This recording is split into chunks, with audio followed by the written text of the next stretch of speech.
and I'm going to go through the station. So I'm just going to take you through a few steps. It's very important. I think satchels are the safest because you have control over where the bag is. You can see it and you can also hold it at all times. As you will soon see, in the station things can get quite hectic and there are a lot of people walking around, so you don't want anyone bumping into you where you can't see them.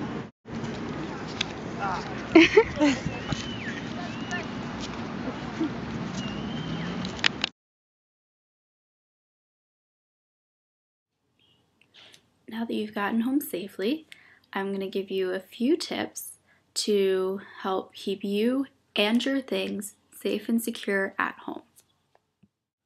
Your first line of defense is your gate, wall, and electric fence. It's important to remember that not all houses have these. That's why you also have your in-home security system.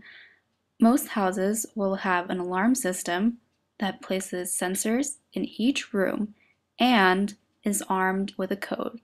You should probably ask your host family what the code is on your first day of move-in. Your host family will usually give you a desk where you can study, sometimes with a drawer with a key and lock. You should probably put most of your valuables in there. One final word of advice: you should never leave valuables, especially laptops, on top of your bed. That's a great way for it to get stolen. Anyone can reach through your window or break in. Although every single person's room is individually locked, the front of the doors do not have any kind of swipe key or card to get into them, which means anybody can get into the door. Just be aware that anybody could really be in the buildings or the common rooms, so just be aware while you're in there. The entire building is surrounded by barbed wire fences, and as you can see here, the gates are usually closed in the mornings and at night. There's only one entrance into the entire complex, which is guarded by a guard. Another kind of lock that you can get is the lock with a key. The only downfall for this is that if you leave your key in your room, you're going to have to make sure that your roommate can come and let you in. Or if you lose your key, you're going to have to replace your lock. Unlike with the combination lock, where once your roommate lets you in, if you have it written down, you can just look it up or she can tell you what the combination is.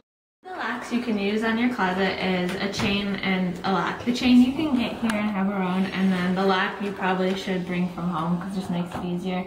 This is definitely one of the better locks to use for your closet because it's simple and you can easily wrap it around like the chain as many times as you need to keep it secure, and you'll have two keys. One you can store somewhere else in your room and hide it, and the other one you can have to carry with you. So the lock that you can get for your closet is a bike lock.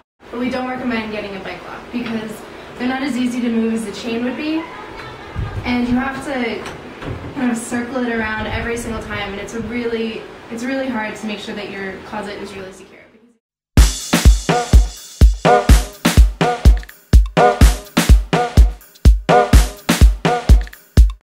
It would just be so intense.